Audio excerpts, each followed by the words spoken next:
Last couple of weeks, it has been hot. Feels like 91 here today, and I promise you it feels like 91 here in Tallahassee.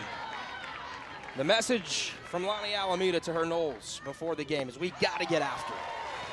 This has to be the response. That Seminole team is hungry to come back out and try and level the series here, and they're going to turn to McKenna Reed in the circle. A sophomore who was highly ranked coming out of high school a couple of years ago from the Pacific Northwest. As that one squeezes out of the glove of Edenfields, and Reed, who has all, again, the talent in the world, trying to figure out command, figure out confidence, but you see the stuff. It's pure. Alex, you can't teach that. No, you definitely can't. Velo, her Velo is so good in the circle coming in the upper 60s, but it's going to be the rise ball, the curve ball mix that makes Reed so effective. She does a good job climbing the ladder. Right back to the circle. That's a good start for McKenna Reed. One down. The talented Deanna Jennings, who played really well last night for the first out of the inning. And something that we want to see from the Florida State pitching staff this game is really just attacking earlier better in their pitches, not getting behind the count, trying to work ahead and work pitches off the plate. It's going to be so important for the Noles this afternoon. McKenna Reed started the ACC championship game 1 year ago against these very Duke Blue Devils. 2 shutout innings, got the Noles off to a good start. It was Kat Sandercock who would come in, shut the door down, and the Noles winning by 1 run for yet another tourney title. Duke hungry to try and change things this year as you see the lineup. A lot of similarities. Amaya Burgess, though, gets into this hitting attack for Marissa Young. They made a late switch there right at the end. Tapia went from designated player to first base, and Amaya Burgess, who was slated to be at first, will be the DP. And that 3-4 hole is going to be so tough against Duke. Claire Davidson, Vega recording a hit in 14 of the last 16 games. Seeing the ball so well. How about that pitch going above the hands, high in the zone from Reed. And this is what I mean when I say climbing the ladder. Look at that pitch just continuing to elevate up in the zone. Looks so good out of the hand, looks middle, but going to be really tough. Are you phenomenal in the pitching circle and defense? You're really good too on offense. You could score a lot of runs, making you kind of that two-way threat. It's really hard to beat a team that does a lot of things well.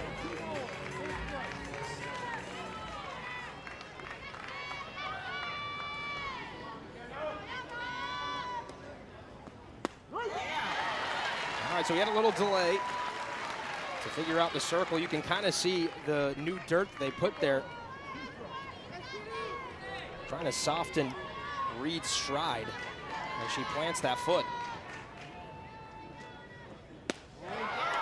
Just misses the corner there. It moves a full. Home plate umpire is Donald Brown. Behind the dish.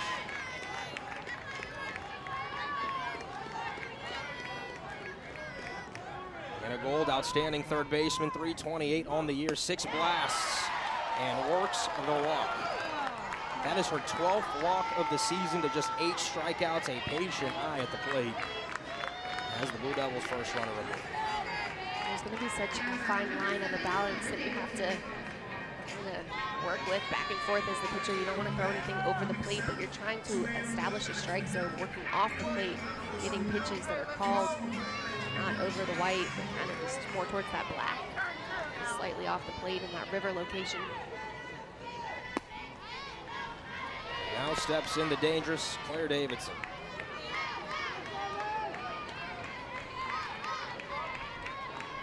A bit of a homecoming from Lakewood Ranch here in the state of Florida. Robust numbers, and that OPS will pop out at you immediately. She catches a piece of foul. Alex David's ability to hit to the opposite field, to wear out the gaps, really stood out last night. Absolutely. Well, if you look at her spray charts, you see her power numbers are going to be gap to gap. She uses all parts of the field so well. Really trying to squeeze her both inside and outside. Catches this one. It's going to be a tough play, but Flaherty run and grab into the outfield.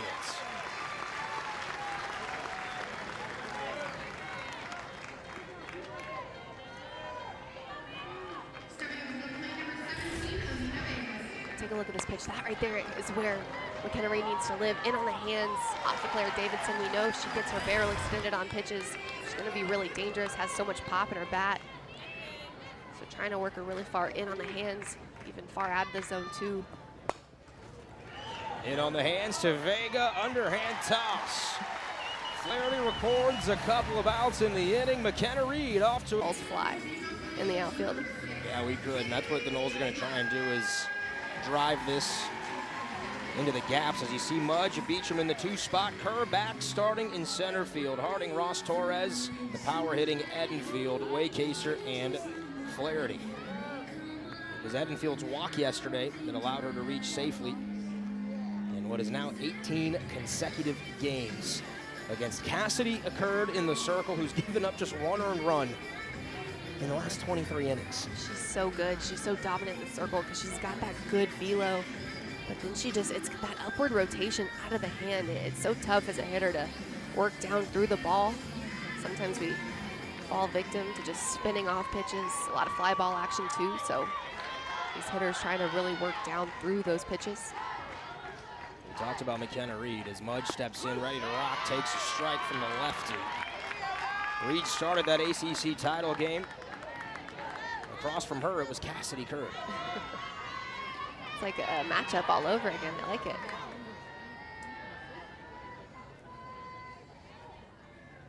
Mudge had a nice night last night, 1 for 2. Couple of walks for Mudge. Battled a ankle injury earlier in the season, missed a lot of fall ball, and was working back in the spring. Had a procedure to clean things up. A career 300 hitter.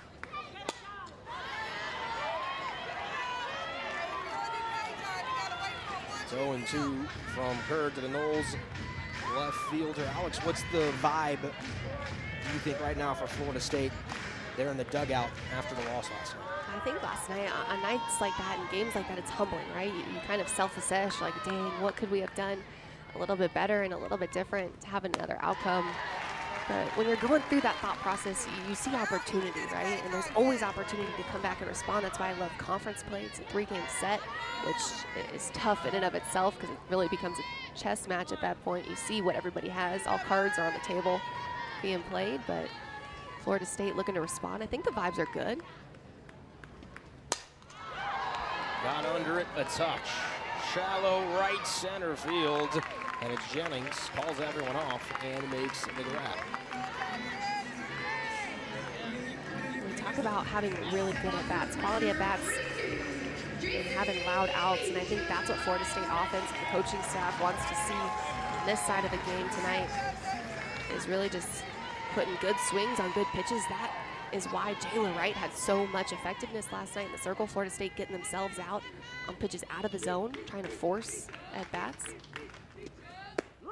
Jason Beecham takes a first pitch strike. The 850 native from Florida High. Later, Brett Ball, look at the numbers. 443, 6 blasts, 26 RBIs. Doesn't strike out often. A great back-to-ball competitor in the box. Heard attacking the zone here early on.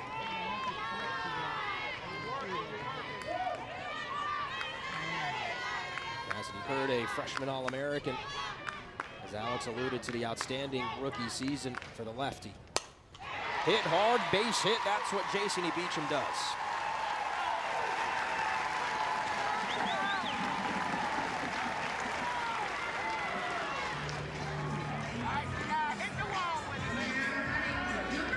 That's a great at-bat by Jason Beecham, taking advantage of an 0-2 pitch. We talk about maturity. Jason Beecham has so much maturity in the box, just takes that pitch right there in the 5-6 hole. Nice little shot out there to left field. That's what we're talking about. Good offensive production early in the game, Aria. Florida State was just slow to the punch last night. Duke just kept applying the punches. Getting the Snow offense down early. Never able to recover. Is there an extra pep in your step in your playing days the morning after a loss? Oh, absolutely. You're fired up, right? Got that fire lit right there. And you hate losing, right? Everybody says they love to win, but there's some people out there that hate to lose even more than they love to win. that's a little dangerous.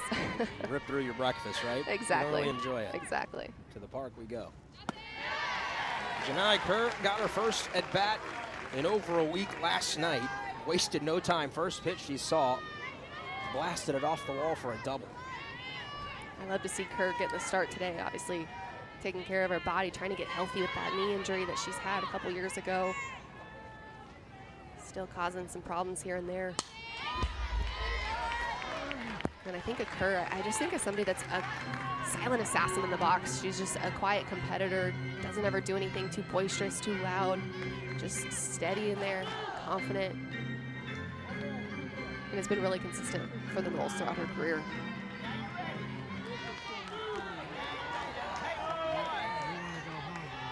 She faces a 1-2 count with a runner on first and one down. Pretty good heater there from Cassidy Curd. And Janai Kerr just stays alive by catching a piece. Something that Janai does so well is keep her hands inside the zone, inside the pitches that she's offering it. She's got a lot of power at opposite field, and we talked a little bit about it last night, but your best hitters really can work the opposite side of the park so well. Claire Davidson did it last night. You had Anna Gold and Mina Vega all going the other way for Duke. Janai Kerr, nice little double off the wall. Oppo shot.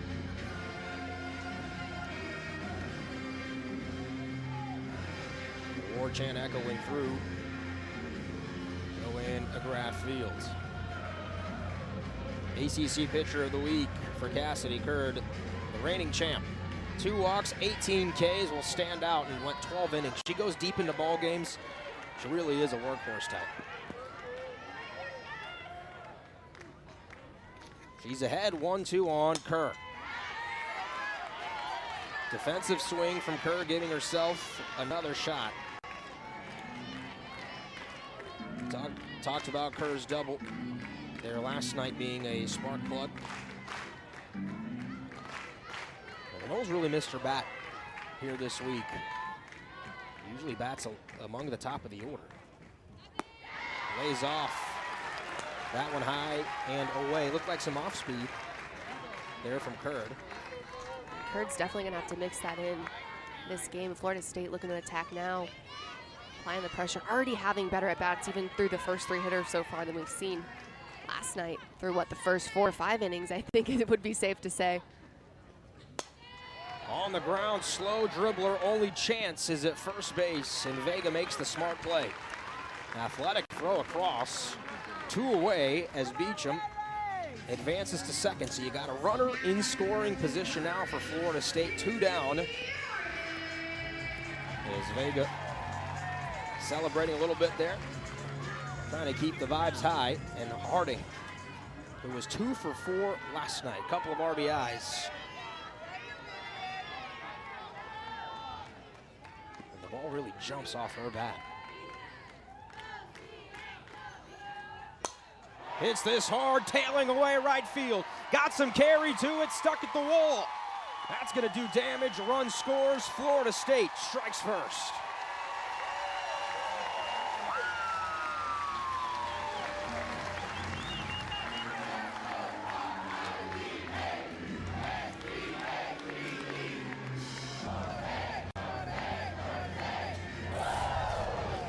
And great hitters go the other way, and look at that pitch off the plate, but Harding has such great plate coverage, absolutely tattoos that ball down the right field line. I love that piece of hitting. She's fired up, telling her dugout, let's go. There was a different edge to this Seminole team this morning, a program that takes pride in bringing energy and being the ones that set the tone. They've done it for years. And Duke humbled them, as you said last night. It's a program in the Blue Devils that want to rise to the top of the ACC, but to beat the best, you've got to be able to come in and play hard, not just once, but 3 times. And I think that's what Marissa Young's challenge will be, is can we finish the series against Florida State, who no doubt is hungry here this afternoon. And I think Coach Young knows how good her squad is, right? Putting together double-digit wins back to back to back to back, and the list goes on. But how great can we be against solid competition day in and day out, and to face a great team 3 days in a row? I really want to see what we're made of. Duke's 4-0 in the ACC now. That one pops out of the glove, allows Harding in the third.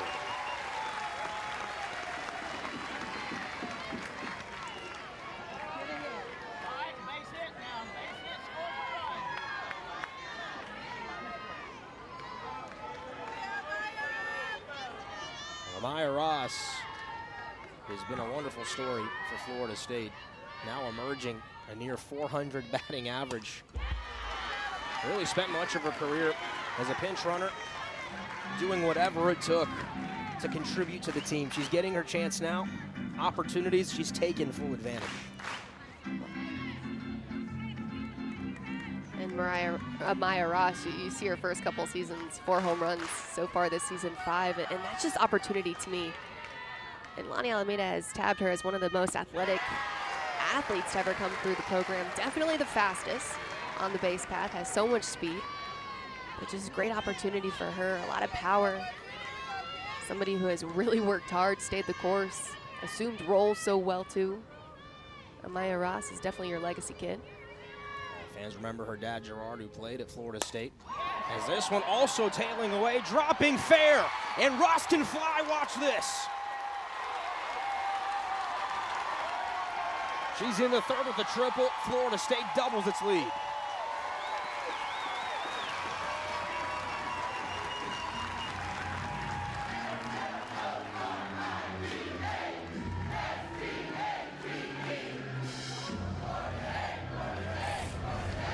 It's almost like we spoke that into existence there. Ball down the line. Nice little piece of hitting there. 2-strike count. Just absolutely places that ball perfectly. Nice attempt down the line by Goddard out there, just laying out, but that's a tough one, especially when you have the speed like Rob. Done yet. Issa Torres on her way to freshman All-American honors. Is a wizard at shortstop with the glove. The national champion in high school, trying to join a national championship college program here in Tallahassee. Look at those numbers. 338 as a rookie. Here's the 0-1, Ross at third. Just misses. Oh, 1-1 here. 2 outs. I think fans thought, how do you get better than Josie Muffley defensively at short? Well, I don't know if Issa Torres is quite there yet. You've got a lot of work to do. Many more SportsCenter top 10 plays to accumulate, but she's off to a good start. Watches that one low. And Florida State's patience early on improved from last night. And I don't know how you get better than Josie Muffley over a short, but I can tell you you definitely try to recruit players like Issa Torres. Solani doing a good job there, filling some what we feel to be big spots. No doubt. Hits this one on a line. That ball's got carry. More extra bases for Florida State. The big inning continues as Ross touches home. The freshman drives in the third run of the game.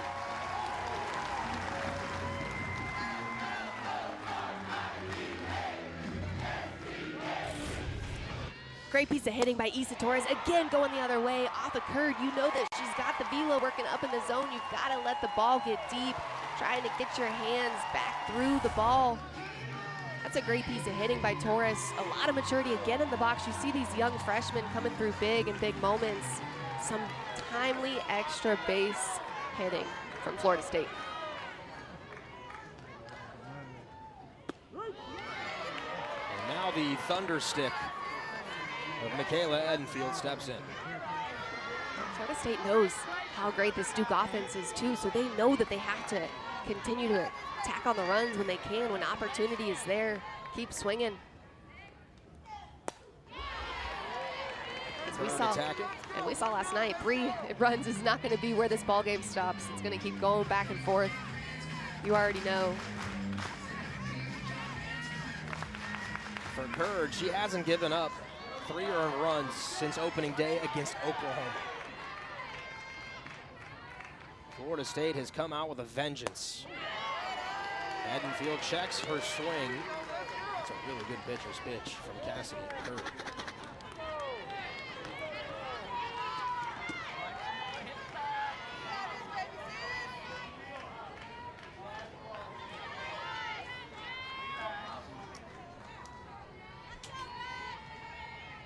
Now the 1-2. Edenfield flies it to center. Jennings squeezes, and the side is retired. 4 hits in the inning result in 3 runs against ranked opponents for FSU. They're accustomed to playing really good teams, and they're accustomed to beating really good teams. You have to, right? You talked about wanting to be the best. Well, you got to play the best. You got to beat the best to be the best. And Florida State definitely risking a lot there. They could easily, I think, be 21-0, 24-0, you know, whatever that is, just kind of looking ahead at some of the competition that they played, but really just putting themselves out there saying, hey, we want to play the best, and we don't care win, lose, or draw. We're looking ahead to May and June. That has been a part of the MO for Florida State under Lonnie Alameda. Which, let's acknowledge that that's a really hard thing to do, because it's hard to kind of swallow your pride, where you know that you could probably play some opponents and say, hey, we could easily win these games. On paper, in theory, right? You always got to show up, but we could win all these games, but we're not going to be ready for postseason if we don't challenge ourselves early on. Yeah, there's a strike from Reed, and I'm looking at the schedule. Florida State going down to Clearwater and playing 3 top 25 teams. That game against Tennessee got rained out.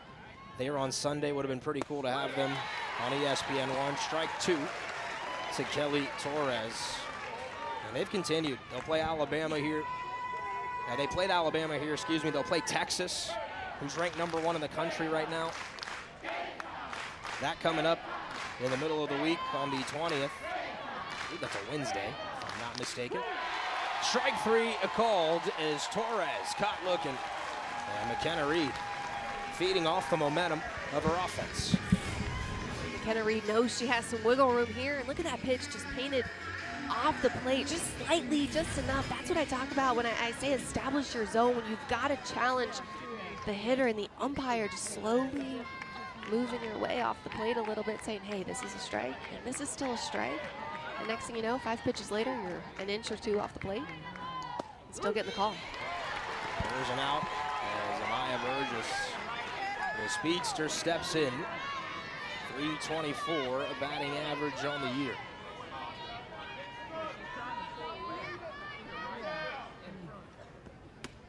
The Noles have had some incredible pitching dating back to even before Lacey Waldrop, but then you go to Jessica Burrows, you get Megan King, you get Kat Sandercock, so on and so forth.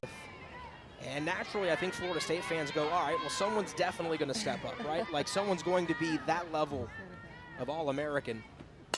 As Burgess hits it hard, it stays up long enough. How about Janai Kerr? Highway robbery from the Noles center field.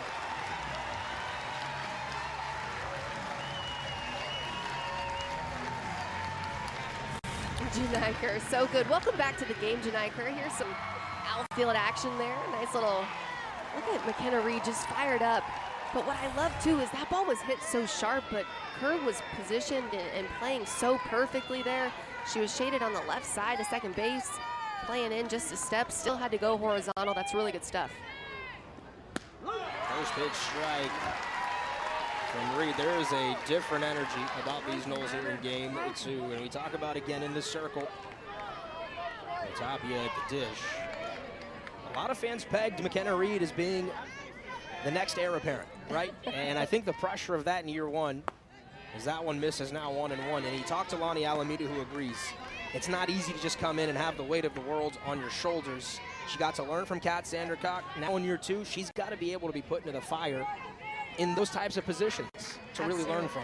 Absolutely, and there's so much that goes into that, right? There's pressure, of course. And we know how good Reed was last season, so yeah, absolutely. I think we'd be naive to say that she's not feeling the pressure, but you know what else it is? Aria, and as you take a look at 6-time NCAA Coach of the Year, Lonnie Alameda, 2018 national champion, is at this point, after you transition from freshman year, going into sophomore year, everybody knows who you are. That's the other thing. So not only are you dealing with pressure to perform, then you're dealing with information. And everybody knows what you throw. Flaherty gets a cross, strong throw. And the side is Relier. You talk about momentum shift, and the Noles threw 5 innings last night, 1 hit, no runs. Complete opposite squad today. And it's one thing to be humbled in game 1, and that happens, but come back a little bit angry, you know, and it's okay to get mad about something.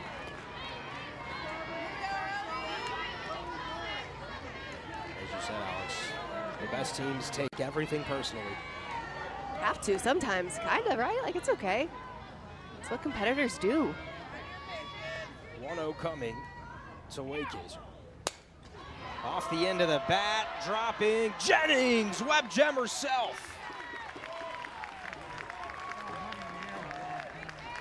Wow, the defense so far this weekend by both teams has been outstanding. And just think about how much confidence you can have in the circle, knowing that your outfield, your defense has your back. Like we've seen here so far early in this ball game. Jennings going all out for Curd. Curd fired up. I think Curd's probably not so pleased with her own performance, so it's good to lean into others who have your back, doing some really good things to take the pressure off yourself in moments like this, but Curd looking to respond here. Trying to kind of find that momentum shift for herself in the circle. But you know, Ari, I've probably never said this. I definitely have never said this on air. I don't really share it much openly either, but as a young kid coming up, playing competitive softball and travel ball, I used to have a really hard time finding anger to be competitive. And I used to have to tell myself that, you know, the pitcher on the other team was, I had a little puppy dog at the time. Like, oh, they're being mean to my puppy dog, and that's how I had to get myself mad. In college, it definitely was a lot easier to get a little fired up, but you know, gotta do what you gotta do. You don't strike me as an angry person. I wasn't. I was never angry. I was just happy to be here. That one misses high. I've always been fascinated about athletes, and once you get to the top, how do you create that edge to continue to stay at the top? Do you have to find little things? Obviously, the Michael Jordan documentary really highlighted what a player of that caliber did to try and find ways to create an aggressiveness, as that one just fouled to the right side. But hearing him talk about making things personal with everyone is how he stayed great for years. Absolutely, and everybody has to find something that makes them be able to have that momentum shift, that mindset shift, right? You have so many great athletes that have those conversations and have shared their experience, but I think for everybody, it just looks a little different. And also part of that too is identifying the type of player you are. I think for me, it was having goals and knowing ultimately what I wanted to achieve long-term definitely helped me stay the course, stay committed, stay fired up. But in moments when I needed just a little extra edge, I had to figure it out. Something that Travis Wilson did tell me though was, AP, it's okay, you can walk up to bat with a smile on your face. You don't have to be, you know, rough and tough. So I kind of embraced that. I wanted to beat them with a smile. How about that? It's a good way to live life, huh? Fouled off. You get shot there of Florida State's renovations. New deck that they built over the offseason. Fans are really enjoying that. Here's Flaherty in a 1-2 count. She was 1 for 2 last night. And now it's 2-2. Flaherty putting together a really good at-bat here, competitive in the box. And that's what you want to see no matter what the output and actual production is. Just putting together some good ABs, quality swings on their plays and pitches. On the ground, Vega. Ooh. Retired Flaherty, but it was Tapia who had to outstretch to get it. Good job there. Good at bat by Flaherty, just kind of topping that one.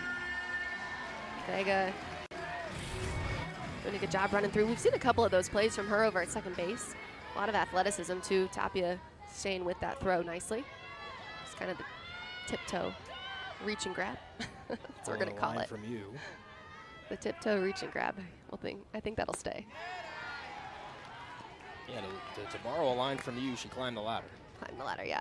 It's good stuff. Got to be actively listening to your color answer. Hey, if I could repeat what you did yesterday on some of the shout-outs with our boy Frenchie who was working the camera, I would, but some of that stuff can't keep up. We pay you to speculate. Here's the 2-0. Coming from Cassidy Curd. Top of the order, Mudge with Beecham due next. And Olsen creates some 2-out magic. To give Cassidy Kurtz some credit, she's been better here this inning, has come out and hit her spots. Read my mind. Exactly what I was just thinking. You've got to be good and proud of how she's responding right now. Big first inning comes in bottom of the second, settling it down a bit more until she's more comfortable in the circle right now, looking at her teammates, eyeing them up, having good conversation out there on the field.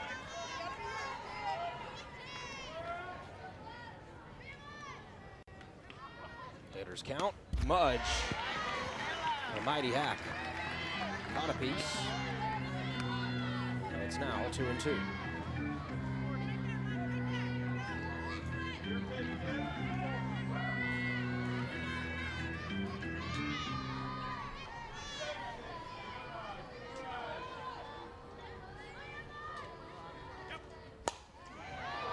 Skies it to center. It's got some carry. Jennings drifting, makes the grab onto the track. That Duke 10-5 last night, setting the tone for the rest of the series. Florida State trying to level it up and force that rubber match tomorrow. It's been McKenna Reed, who just needed 24 pitches in her first 2 innings. Baker driving it, Kerr. She can really fly. Covers a lot of grounds. And into right center, not a problem for the Noles center fielder.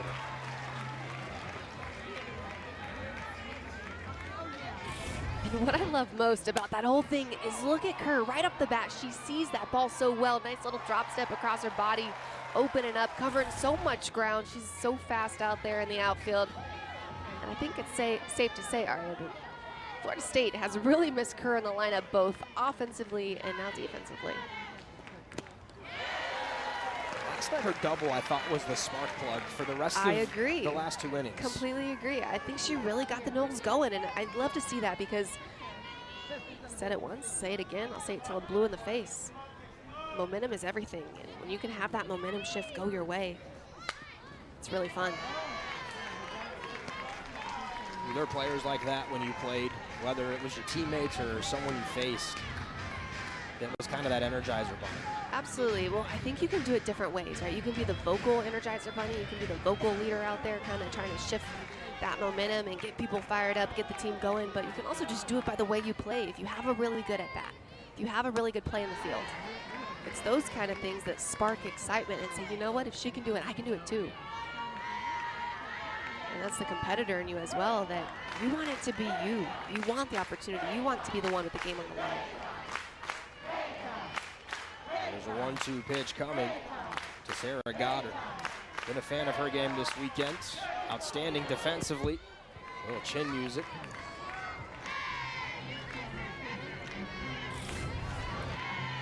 Reed brushing her off the plate a little bit. Look at this pitch. She's going to come high and tight. Goddard getting a little look back. Reed saying, I want you off my plate. I need to establish that inside corner, and you're in the way. Just kidding. Goddard had a base hit last night. Swing and a miss. The heat from Kenny Reed. Second strikeout for the Noles sophomore. And this pitch is so tough. Already coming from the left side there, just gonna break in over the middle of the plate. But when you've got the velo like Reed does, you're working up in the zone, that nice spin right out of the hand. It's a tough pitch to hit, especially when you're swinging as hard as some of these Duke hitters are. And that's kind of the mindset shift you have to have, is knowing that, hey, they're supplying the power. I just got to get my barrel there. Jennings slaps the first one with the foul. And Deanna Jennings is so good at the short game. You've got your Florida State infield selling out, even your outfield right now. Kerr definitely shifted far over left side of second base. Infield playing the line. Another foul ball. So you've got your corners in well in front of the bases. You've got Kaylee Mudge out there in left down the line. Waycaser in right, shifted off the line as well, trying to play more of that opposite field side. Jennings not going to really get around pitch as much either, so this is what makes her so dangerous. Everybody knows what she does well, right? You've got your infield selling out, you've got your outfield selling out, but Jennings still finding so much success in the box. She's got to protect. Down 0-2 in the count. It's a good eye by Jennings to see it up. McKenna Reed trying to give her team a quality start. Get the Noles back into the dugout after that 3 spot in the bottom of the first. Outside corner, Frozer. McKenna, and she started things for Florida State there in the bottom of the first. And not only that, she's got 9 multi-hit games as well. So much maturity in the box. And what I mean when I say that is she's so young, has so much more that she's going to learn throughout her career, just going to be making her a better hitter season after season, because information, and you know what they say, knowledge is deadly. But the physicality, she's got that. She's got great hand-eye coordination too. Such minimal strikeouts, I think, is what's most impressive to me. What is it? I think before last night, she only had 5 strikeouts on the year. Something ridiculous, Aria, which I don't know what you would have been like, but I was a swinger. And when I first started playing in college, I was a strikeout queen. Well, I sucked in Little League, so don't worry about it. I'm where I belong. Here's a 1-2. And right there you see 80 at-bats, only 5 strikeouts, the 5.6% strikeout rate. I think that's pretty incredible.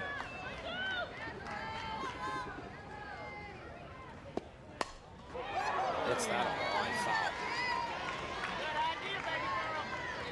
She's got such great command of the zone. And I think for a freshman to be that advanced in the area, it just speaks volumes about the talent of Jason E. Beecham.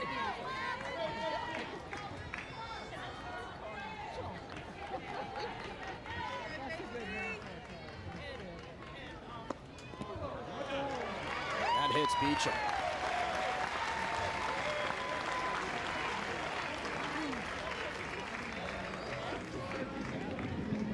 So Lily Walker, the senior, quietly made that switch on us there in between innings. Absolutely. And Cassidy Curd eligible to come back if they need her here later. However, Walker, I thought, did a good job yesterday of closing the game out. Didn't pitch much, but she got the job done. Agree. And Florida State knew that this was going to be the combo that they saw this afternoon. If they could get to Curd, they were going to see Walker. She gets Kerr to sky one into the air, and Vega's got it there for the first out of the inning.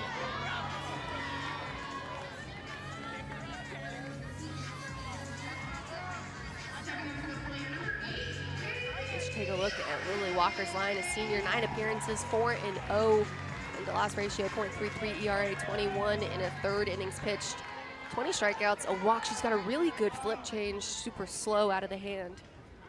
Hitters looking to see that delivery release point.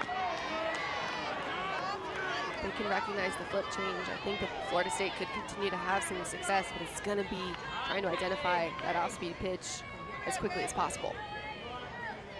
She needed 3 pitches here last night. That changeup was on display. Marissa Young started with Jayla Wright, who was phenomenal. Is this a gap shot? And Davidson's not going to get there. Beecham's going to get the wave home, rounding third. And the throw missed the cutoff. RBI double, Kaylee Harding.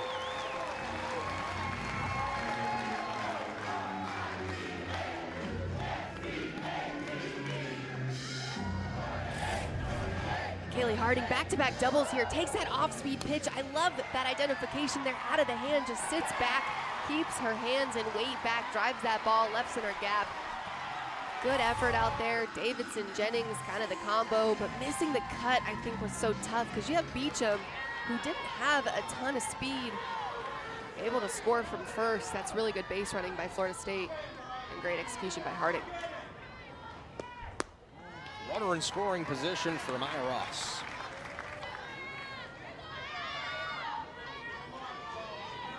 An RBI triple in that first inning. Florida State's 4th extra base hit here of the afternoon. There's that shot. And extra base hits are so crucial because it's so hard to single a team to death. Extra base hits, you can definitely get people in motion with less hit production there. So hitting the balls in the gaps, of course, home runs help, right? But doubles, triples, they're legit. Off the end of the bat for Ross. Park will hold it. And that time an easier play for Davidson. 2 away. Harding had to stay at second. So clutch. I love the oppo shot there over the left fielder's head. I think, too, they were selling out. You had your outfield selling out so shallow with Curd. Last night we saw the same thing with Jayla Wright. Typically your offenses aren't putting a lot of hard bats on balls. So really good production there for Florida State early in this game. Burning a couple outfielders.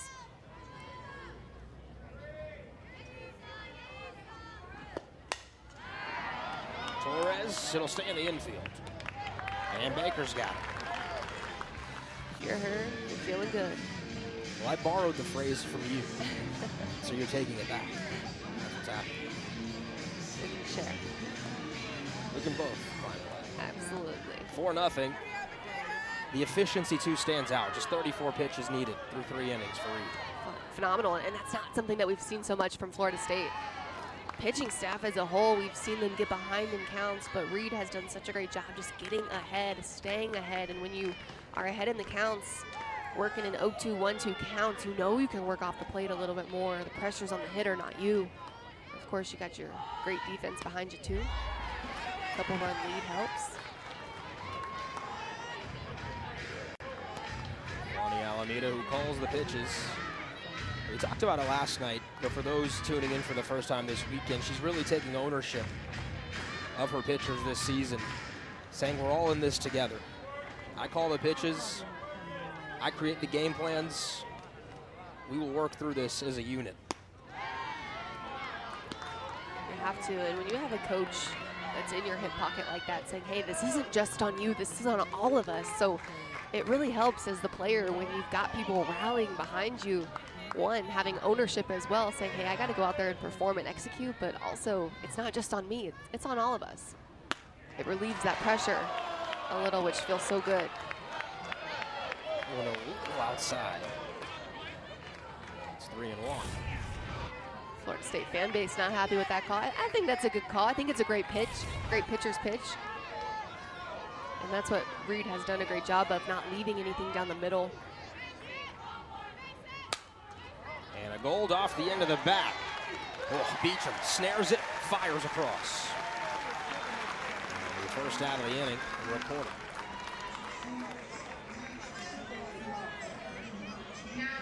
Jason Beecham does a great job cutting that ball off. Issa Torres at her back, playing right behind her. But again, you've got speed down the baseline. Your first couple hitters for Duke can run a bit, not necessarily the speed of the leadoff Jennings, but still on a gold, good down the line. So Beecham cutting that ball off, big play. And those are the ones too, Aria, that they look fundamental, they look routine, but they can really make a difference if they don't happen or they're not executed well. Next thing you know, Beecham doesn't cut that ball off. You've got Issa Torres playing back. Maybe Gold beats it out. Momentum shift, right? You never know. And the butterfly effect is real. Davidson hits it hard, and Duke can't catch a break. That one was right to Waycaser. And if McKenna Reed's got it going like this, it's going to be a long afternoon here for the Blue Devils. Pretty good piece of hitting, though, by Davidson. Not a pitch she liked. Good barrel. You see Duke starting to make adjustments in the box too, so definitely want to be mindful here of what we're continuing to show them. Nothing over the plate because you know they're great hitters. But slowly making the adjustments, kind of like you saw Florida State doing last night, continuing throughout the ball game. Just don't want to get to a point where it's too little too late, so it's important for Reed in the circle. Still on it and mindful every single pitch. Yeah. 1-0 to Vega. Foul back, 1-1. Alex, how important did you think, though, last night, getting those runs late could that have been some momentum into the early portions of today's game? It's huge, and we talked about that. It was less about the game last night. Of course, you're still in that moment. You're still, hey, love to come through with the victory, right? But you were playing for the next couple games throughout the series. Off the fist, going to be tough into that Bermuda triangle. And fall safely. And what I mean by that more than anything is Florida State needed to know that they could go out there against Duke and make something happen. Obviously, Jayla Wright was phenomenal through 4 complete early in the game. We saw some other people come in. You had Drugmuller come in last night. And then you had Jayla Wright quickly come back in. Not too long after, but Florida State needed to know that they could hit off a Wright. And today, seeing that momentum carry into the game, I think why Florida State was able to tack on 3 in the first.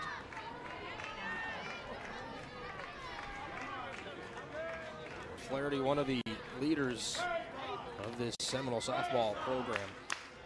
Alameda called her one of the faces of our entire team.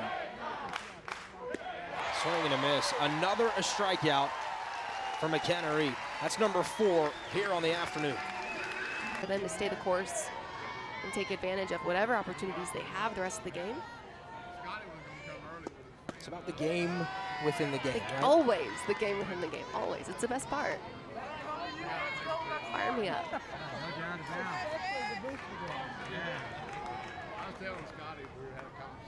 Area 51, as they call her, 8 blasts on the year, 36 of them in her career. That was a home run worthy swing, and she caught none of it.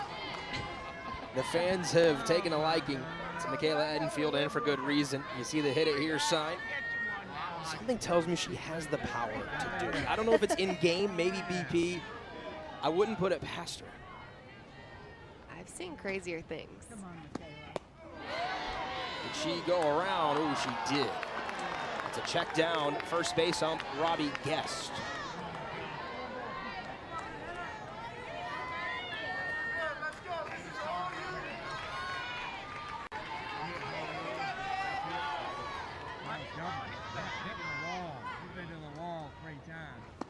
One, two. Edenfield reached low. Fouled it off. Travis Wilson, associate head coach, will toss it back to the circle. 350 average for Edenfield's so far in what is now her redshirt junior year.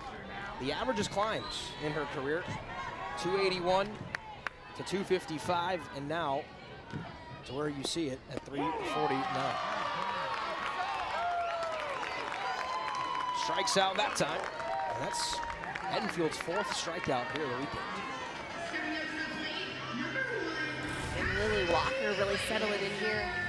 Changeup just so slow, painted on the outside corner. I feel like Edenfield's probably looking at that saying, man, I feel like I could have swung 3 times at that pitch as it floats in there. Definitely fooled, great location from Walker. Pretty impressive from Walker, who can paint the changeup for a strike. Right, most pitchers able to throw off speed as a put-away pitch, as a chase pitch. When you can launch it in there for a strike, that just makes you even more tough to hit. Waycaser waited back, but fouls it off. Hits the grass out there. And the hardest part, though, as a hitter on pitchers like Walker is it's just literally floating into the zone. And so you see it in your front leg sometimes. You just find it, it's kind of quivering. It's almost like shaking, right? You're waiting. So having that discipline to stay back, trying to drive the ball up the middle, it's tough. At that point, you've shifted your weight and everything, and it's exactly. Yeah, you're done. I like to call that the pirouette swing, where you're just kind of spinning, right, like just a ballet arms move. At this point. Yeah. Arms and wrists. Whatever it takes.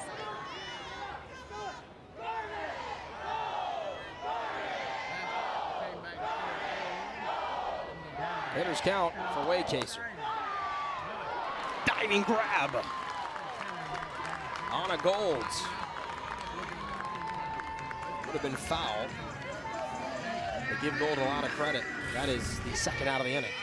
Talk about slow motion. That's what that one probably felt like for Gold. Doing a great job seeing that ball just right off the end of the bat from Waycaser, but Gold almost just falling on top of it.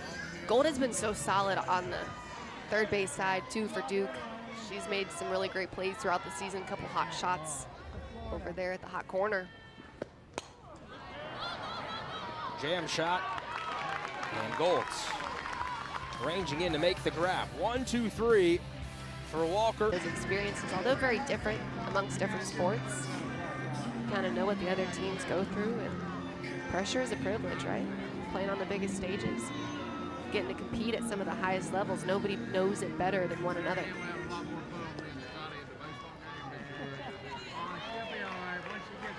Gotta respect it, no doubt.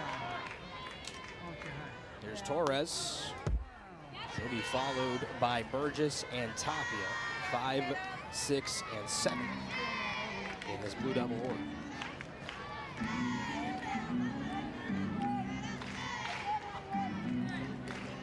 Torres struck out looking in the second, one of 4 strikeout victims for McKenna Reed. Fouls that one back. Count evens at a ball and a strike.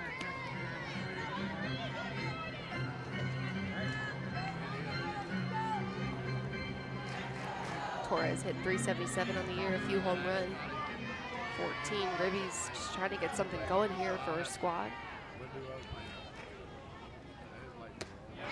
Swing and a miss, and it's 1 and 2. Reed doing a good job getting it done in the circle there. Take a look at this pitch. She comes in with the high heater and then spinning the off-speed pitch too, staying off the plate. Love that location from Reed, ahead in the count, 1 and 2. Smokes it foul. Heads up. The velocity change too is so important for pitchers to have success in the circle area, because anybody can hit velo. If you're just a pitcher and you're just consistently painting 67, 68, hitters can adjust, and they'll adjust very quickly. But if you have a couple miles an hour differential within some other pitch, oof, you can be dangerous. Right field, and it is past the bullpen. Foul. Torres staying alive, 1 and 2. Feels like Reed's just got a feel for the upper portion of the zone here today. And whatever she needs to do to get there, she does, and she set up her pitch as well. She's sequenced.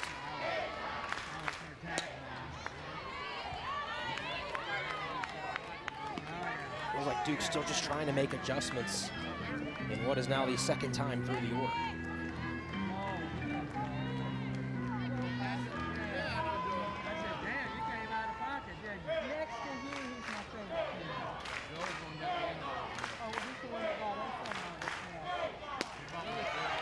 Reed looking for the outside corner.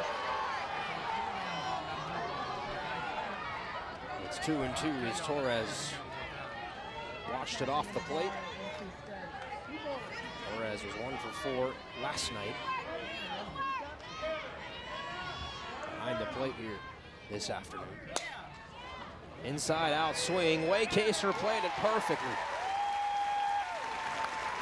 First out of the inning recorded for Waycaser, who was hugging the line to start and had a shorter route to get to the ball. Love the position there for Waycaser. Can't even see her in that screen, and then just look at how perfectly playing she was with her positioning. Love that location, love that next level thought process too. Just taking every pitch, pitch by pitch, batter by batter, learning and making adjustments not only offensively but defensively too. First pitch strike to Amaya Burgess. And talk about positioning. Look at where you've got your outfield positioned on Burgess.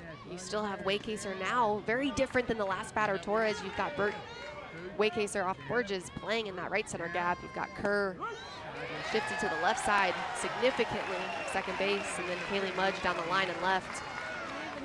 Pitch by pitch, batter by batter. And that's all those spray charts, right? It's all the spray charts. Advanced metrics everywhere. We love it. Students of the game, even us, who've got spray charts here in the booth. It's how you learn.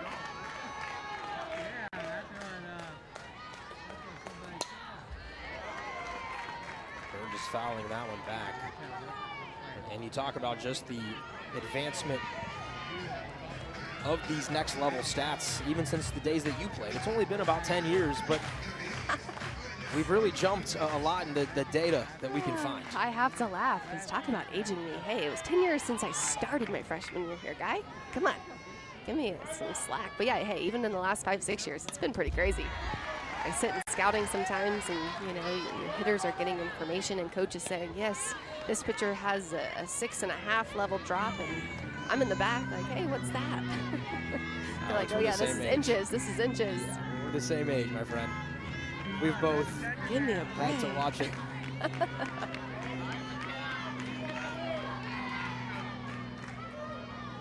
More information than ever here in the modern day of softball. When you were hitting, I mean, when you have teams that know your stats, when they know where you're trying to go with the ball, with the way your bat moves, Absolutely. can that get in your head? Or do you try and simplify as much as you can? Oh, it's always in the back of your head. That's why it's so good as a hitter to know your weaknesses. Up the middle, and there's the first base hit of the afternoon. In the 5th inning, it's Burgess who's able to break up the no-no that McKenna Reed had going. And Burgess does a great job just staying inside that pitch. That one missing middle. Reed has done a great job this afternoon not throwing too many balls over the heart of the plate. That one just getting too much white there. Burgess taking advantage, driving it right back up the middle.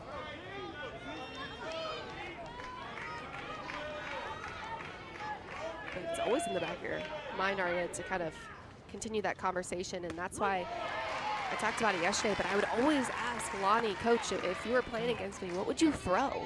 What would I be getting as the hitter versus some really good pitching? And she'd say, hey, here's where the holes in your swing are. And if you're not actively working on those holes, trying to make those adjustments, not during the game, right, but in your practice time, that's on you. Yeah, self-scout important as well.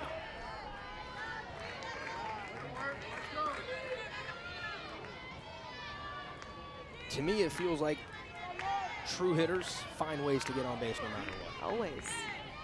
And good hitters, great hitters, can do it in a multitude of ways, and that's why being able to hit the ball to the other side of the field, opposite field, crucial. Pulling balls, of course, crucial. On the ground, Flaherty will opt for just one. 2 outs in the inning. Burgess down to second.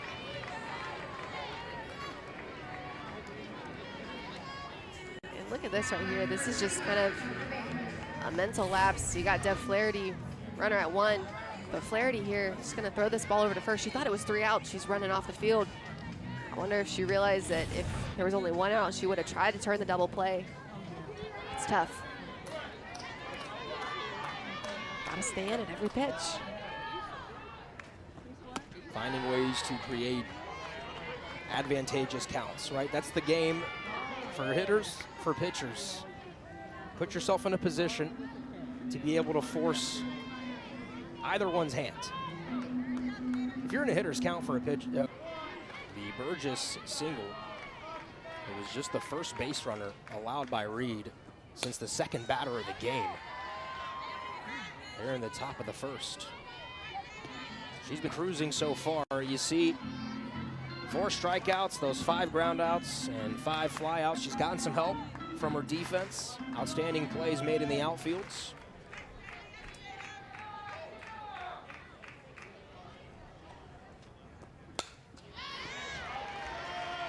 Baker reaches out, and it's 1-2 after the foul ball.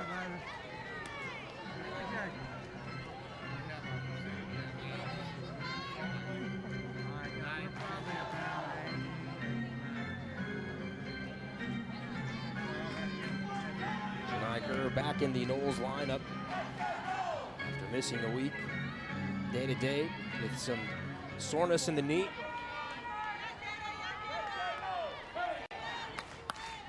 Reads 1-2. Here to Baker.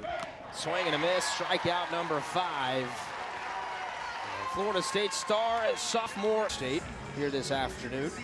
Give Lily Walker some credit. She's come in and kind of calmed things down to keep the Blue Devils in it. And what's made Lily Walker so successful so far this afternoon in the circle for Duke is Really, that pitch right there, that off-speed pitch, just going to float through the zone. Florida State unable yet to sit back, do some damage with it. And it's tough, right? Because as a hitter, you talk about game plan and information. You know she's going to throw it. It's just a matter of when. She's going to lean into that pitch a lot and use it and throw it in any count. So as a hitter, if you want to sit it, you know it's coming at some point. Just got to be ready.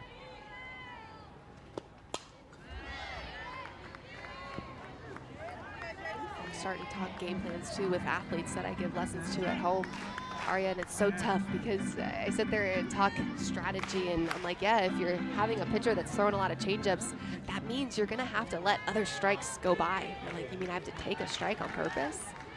They're like, not accidentally just missing the pitch. I'm like, yeah, you gotta take it on purpose. It's tough, I know.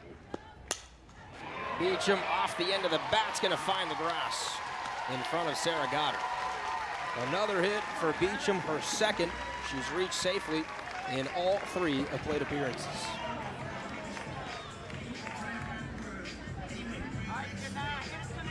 I might tab that, the Jason E. Beecham special there, just kind of getting balls off the end of the bat. Able to drop him in there right in front of the outfielder. She's done it on the left side several times. Does it there, shallow right field.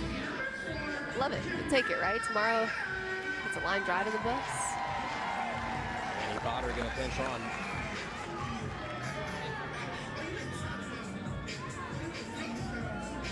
So your boy Beecham just continues to find different ways to get on base. So good. A lot of variety in her attack.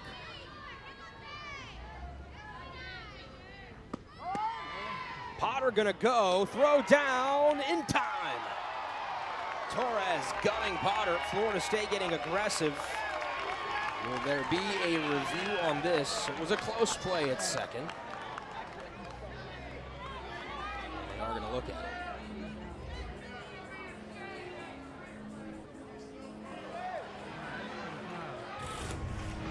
Kelly Torres comes up firing across the diamond. Jada Baker, Annie Potter, looks like she might have gotten her foot in there. The replay, I think, will definitely help us out. But you see that tag going in high on the leg.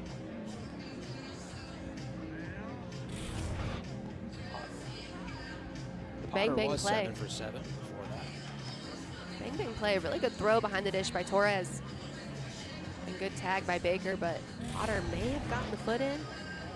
Let's take one more look. I love this angle here, too. Baker gonna make that tag high on the leg. It's really close. Ooh, could go either way. And again, I mean, there's a better than 50% chance she's probably safe. I mean, that angle's pretty close, but it looks like she's safe. However, the point I'm about to make is that an umpire has to have 100% definitive view that it was a safe play. You can't be 50-50 on it, right? Yeah. And they have to have indisputable evidence to be able to change it. I don't know that that's indisputable because there seems to still be disputable. Yeah, room for doubt, yeah, right? There is. And umpires, they're encouraging them to try and make sure that the umps still stay a part of the game, right? And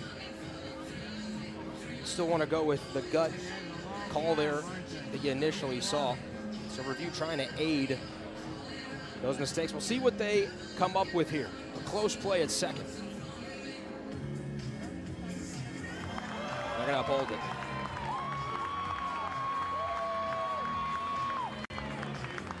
Call on the field confirmed. Talk about evidence. It's almost like we're in a courtroom, Aria. It's got to be beyond a reasonable doubt. And that one not able to overturn, change the minds of the umpires. Call on the field stands out. It's a bang-bang play. I think that if they would have called her safe, I still don't even think at that point it would have been enough to overturn it to be out. Exactly. So it's less about that as much as it is really the call on the field at that point. Has to be beyond the reasonable doubt.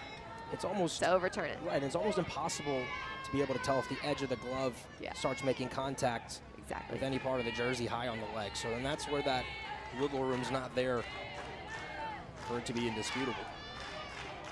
Nice throw from Torres nonetheless. Strong arm down to second base. Great throw, great tag. It was. Right field hooking and foul. power in her swing.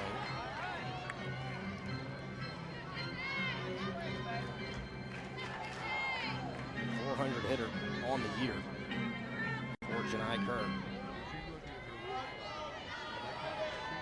She's battled a lot of adversity since coming to Florida State. Freshman year got off to just an incredible start. Jason E. Beecham level hot, right, and then had to deal with the torn ACL, running down to first base, and just trying to come back from that. You've experienced it in your career. There's a lot to it, not just physically, but mentally being able to play softball again. It's a grind. You talk about battle, you talk about adversity, but there's so much good to come from unfortunate scenarios. You just see Lily Walker there throwing a great game so far ever since coming in. It's tough, and if you're not living for the grind, then collegiate athletics are not your thing. On the ground to short. Baker charging in, makes the play. Lily Walker's done a really nice job. Top of the sixth off with a 9-hole hitter.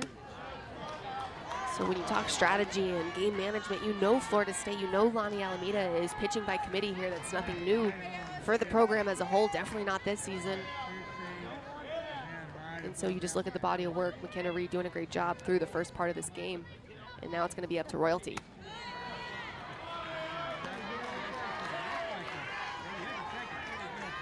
Allison Royalty coming in this game, going to be a little bit slower velo, that 64, 66 range. She's going to work both sides of the plate with her rise ball. She will work the inside corner and hitters on both sides of the plate. That's the beauty of being able to work more east to west. And her rise ball pitches up in the zone. It's going to be her bread and butter, trying to work some off speed as well, because we know that change in velo is going to be the key to success. But overall, a similar look to Reed, too, which I think is the most interesting piece about this matchup and kind of the tag team that they have. 4-pitch walk, not the start, I think, that Royalty and Lonnie Alameda were looking for. And that was actually a pinch hitter, Francesca Freelich, for Sarah Goddard in the 9-hole.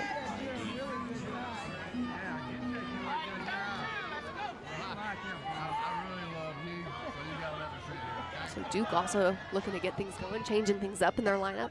Pinch hitter opportunities here to turn it over. Deanna Jennings up to bat now. Great leadoff hitter for the Blue Devils. Top of the order. If you're Duke, this is where you want to get something done.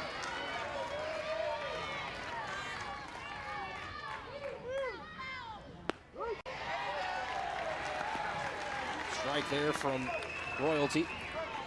Took Royalty just a couple pitches to get settled in, the 4-pitch walk. Starting in Jennings off, but take a look at this infield here. You're going to be selling out, playing for that double play ball. Jennings, so much speed on the base path here, but you've got Flaherty playing nearly up the middle.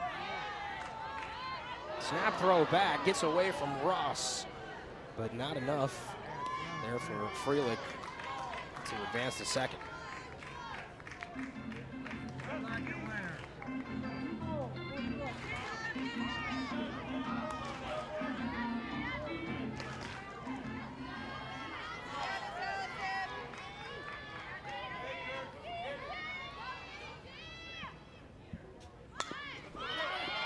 Short game, Beecham's got to hurry, throws it back to second. It'll be a base hit for Jennings. Duke now threatening here in the 6th.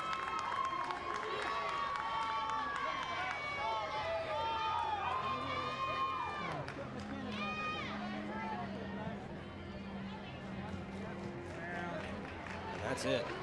Royalty, quick change. Back to McKenna Reed.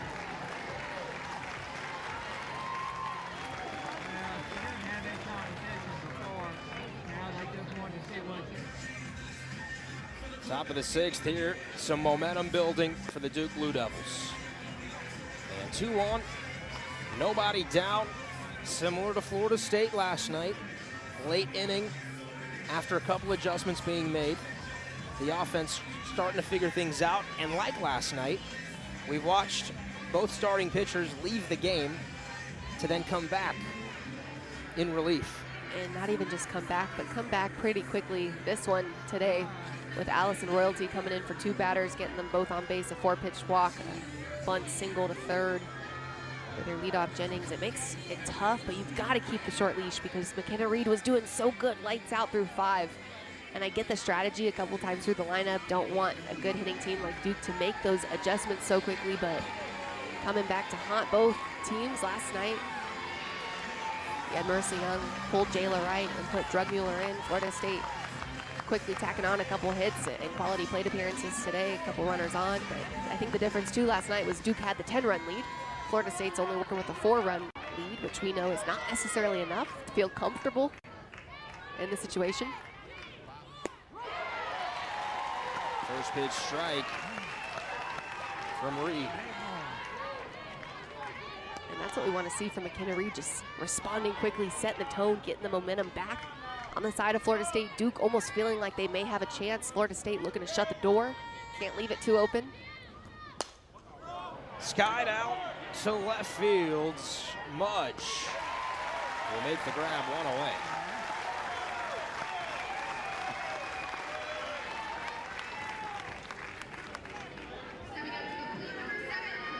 Talk about opening the door, right? It's almost like looking at your figurative home. If you just leave your front door open, you might have some unwelcome and unwanted strangers walking in. Florida State looking to do that here today, opening the door for Duke. Don't want them to feel like they stand a chance to come back and tack on a couple. Momentum shifting. On the ground foul. And on the hands of Claire Davidson. A monster night in game 1. Davidson 0 for 2 here this afternoon. However, in the 4th inning, she hit an absolute screamer to right fields. And Waycaser was in the right spot for her. Another hard hit ball, that's gonna get down. Coming around third, it'll be Freelick. Duke's on the board in the 6th.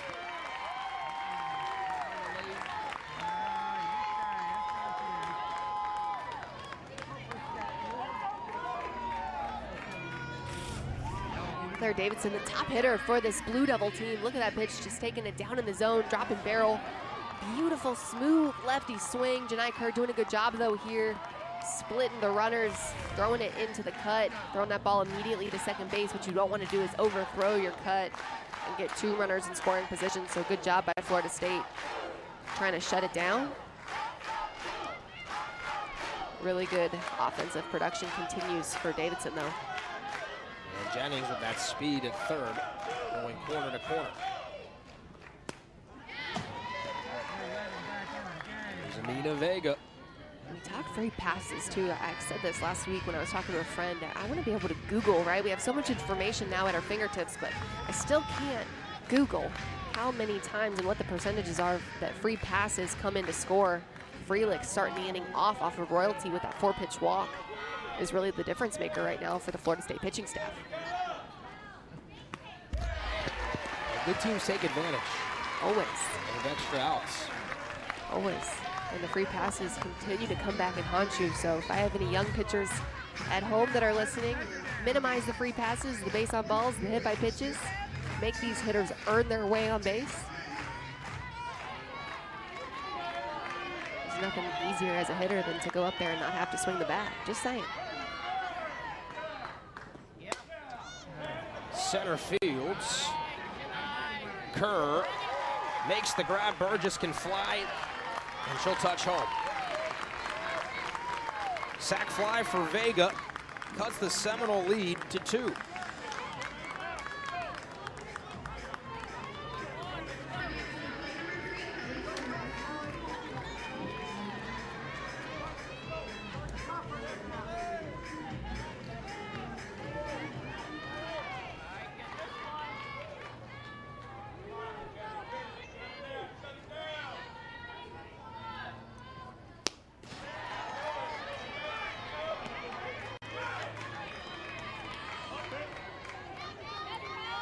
Torres ahead 1-0. Working against Reed. She's 0 for 2 here on the afternoon. Davidson at first. A 2 spot in the inning for Duke. They've given themselves a chance. Oh, in this game, Marissa Young, the group, not laying down. A hot start for Florida State. Got 3 in the first and 1 in the third. Jumped out to a 4-0 lead. 3-0.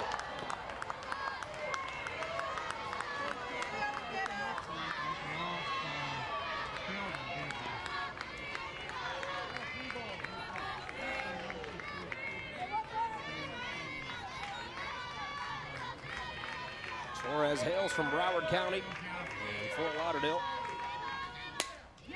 Hits it hard into the gap, base hit. First to third goes Davidson.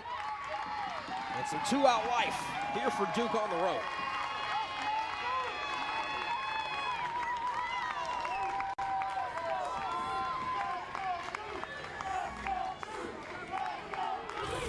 Kelly Torres with a good piece of hitting right there. That pitch, not a bad pitch off the plate, but Torres, great plate coverage, getting that barrel out, going right over the head of Flaherty. Waycaser coming across, cutting that ball off. You got Davidson out there doing a good job going first to third. Good react from the dugout in there for Duke. They're fired up, feeling like they might have a chance late in this ball game. Kind of similar to Florida State last night. Similar storylines too, right, Arya? Cutting the lead in half pretty quickly, but again, you're working with a lot different margins there. It was 10-0 last night, 4-0 Florida State coming into this inning. And Duke quickly responding, trying to make those late game adjustments. Tying run at first. And the go-ahead run potentially at the plate in Amaya Burgess. A lot like what you saw from Wright last night. It's happening to Reed. The rhythm gets thrown off by getting taken out of the game. So now you're coming back in, different scenario, having to recharge. And it's just a little bit different.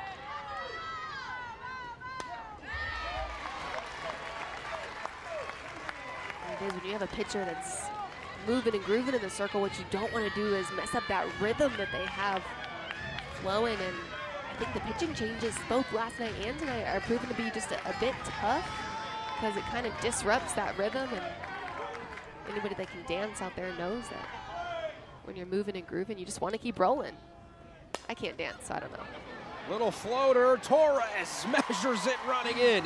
McKenna Reed jumps for joy. Big name of Edenfield and kind of the flashy stuff. She's just so steady in the box. I love her confidence, and she's just a continued gamer.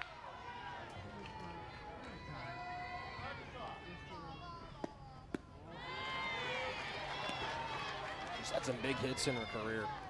Super Regionals, OKC. Harding now a veteran on this squad. An outstanding year at 353. Pop in the bat, runs well. A rocket for an arm defensively. And has actually also served Florida State as that complete utility player. Play the corners, both sides, outfield. Somebody that really does a lot of things well, so athletic. That's one way for sure that the game has transitioned so much, is you have these athletes with so much versatility. Which I feel like when I was coming up and playing, it was almost like you should have more of a staple position.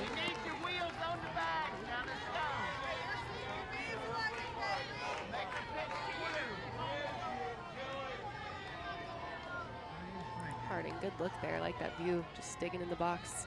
Florida State consistently stays in the back of the box too, which I love.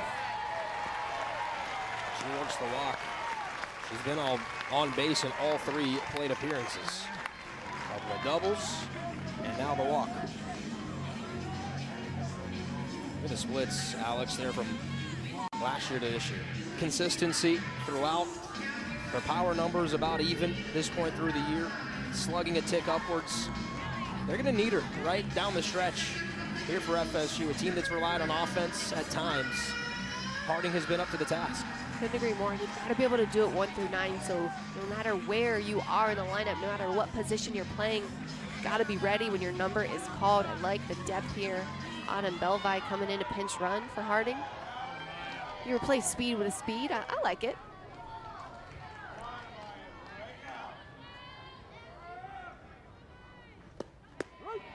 First pitch strike to Amaya Ross.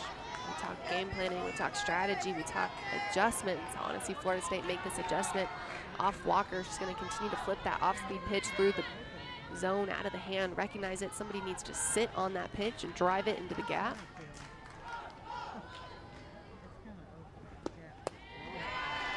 0-1, down and away, 1-1. Lost that RBI triple in the first, a fly out in the third. Lily Walker in the circle. 3+ innings now. I think she's pitched some great softball. Has come in and really given her team a shot. Inside, Belvi goes. They're testing Torres, and she's making him pay. Second time she's gunned down a would-be base stealer at second. Look at Torres just from the knees. I love how committed she is. That's not even the bang-bang play. She had Belvi flown out by at least a step, maybe two. That's so smooth behind the dish. I love the throw from the knees. I was always a fan of that. I was never a catcher, but if I was, I would definitely want that skill. Ross, left field, and Burgess, who's playing out there, makes the grab. So it was Davidson. Davidson now in right field. Burgess has come in, and Goddard out of the game.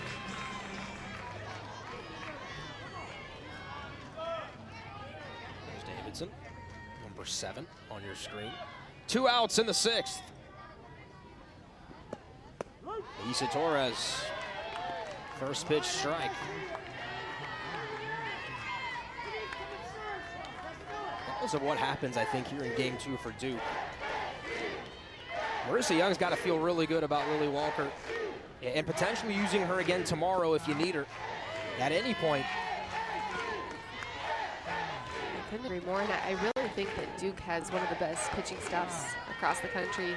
She said it best last night. She tabbed both Curd and Jayla Wright as her aces, but then you've got Drugmuller, you've got Wright, all people you can go to, still getting good innings and having really good outings against some great offenses as a whole. So if I'm Marissa Young, I'm feeling really good with where I'm at right now.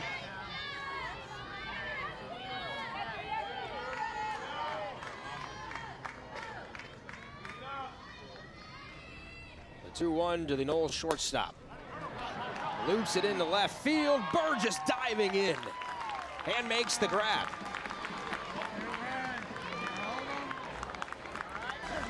Side retired, and Davidson.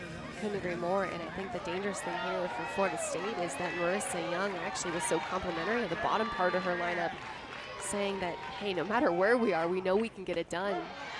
Their midweek win last week over Liberty was done with their 6-7-8, 7-8-9 hitters. And again, when you have depth, when you have hitters 1 through 9, 1 through 11, 1 through 13 that can make it happen in the box, you know you're a force to be reckoned with. Andy Tapia, couple of ground outs. Has played a clean first base here this afternoon. The rally caps on for Marissa Young's squad. Duke trying to come back and claim an incredible series victory at Florida State. And the Knowles trying to level this thing up, get to tomorrow for a winner-take-all. Kind of read so good, mostly up in the zone, but this one finding some success down in the zone. I love the pitches here that she's offering, different looks, different velos, different zones up and down. On the ground, Flaherty, good range, throws across, and 1 down. That's a veteran making a big play for you when it counts here in the 7th. And that's a big out right now for Florida State, looking to close out this game. That one nearly right in the 3-4 hole, but Flaherty has so much range. Look at how fired up McKenna Reed just got. She knows that every single pitch, every single out right now is crucial for Florida State, trying to secure this win this afternoon after a really painful loss last night, Aria. Big humbling moment. Here's the captain, Jada Baker. Longwood, Florida native. Hit a massive home run last night. That ball was a shot. It was launched. It was a It no-doubter was right launched, off yeah. the stick. It even hit the light pole. It was a good shot. Another big swing. 0-2. This is definitely, in my opinion, the best outing that we have seen so far this season from Reed, and maybe even from Florida State pitching staff as a whole. But Reed has been a great, really effective pitches around the zone. Well done by Baker to just stay alive. That was a nasty pitch from Reed. See the line there for Baker. 0-2. That home run last night was career number 4 for Miss Baker.